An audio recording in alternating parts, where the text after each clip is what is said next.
નમસ્કાર મિત્રો, હું સિદ્ધાર્થ ઇન્ટરનેશનલ જુનાગઢ બ્રાન્ચથી વિસન કાથર એક અગત્યની જાહેરાત માટે આપણી વચ્ચે ઉપસ્થિત થયો છું.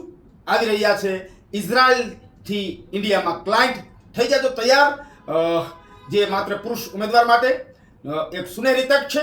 Factory worker, general worker, bakery worker, ફોરક્લિફ્ટના ઓપરેટર અને બુચર્સ માટે એક ઉજ્જવળ તક આવી રહી છે, જેમાં ઇઝરાયલથી આવેલ ક્લાયન્ટ આપનું સીધું ઇન્ટરવ્યુ લેશે. પણ એની પહેલા આપણે નીચે આપેલા નંબર ઉપરથી કોન્ટેક્ટ કરી એને લગત મટીરિયલ જે છે એ આજે જ મેળવી લો અને તૈયારીમાં લાગી જાઓ. અને ખૂબ તૈયારી કરીને એક ઇંગ્લિશની સ્પીચ તૈયાર કરજો, કેમ કે ઇંગ્લિશ ખૂબ જ જરૂરી છે. એની એક સ્પીચ તૈયાર કરીને આપ સર્વને આવનાર 31/5/2026 રવિવાર railway station road president hall ખાતે એક સ્ક્રીનિંગનું આયોજન થઈ રહ્યું છે, જેમાં આપ સર્વ એમાં આવજો અને આપની તૈયારી જેવી હશે એમાંથી એનું સ્ક્રીનિંગ થશે, એમાંથી એની પસંદગી થશે અને તમે સીધા ઇઝરાયલના ક્લાયન્ટ સાથે આપનું ઇન્ટરવ્યૂ અમે કરાવી આપીશું. પણ એના માટે ઇંગ્લિશની તૈયારી ખૂબ જ જરૂરી છે અને આપ એની તૈયારી કરીને આવશો. અમારા નીચેના નંબર ઉપર કોન્ટેક્ટ કરી આજે જ મટીરિયલ આપનું મેળવી અને રજિસ્ટ્રેશન પણ કરાવી લેજો.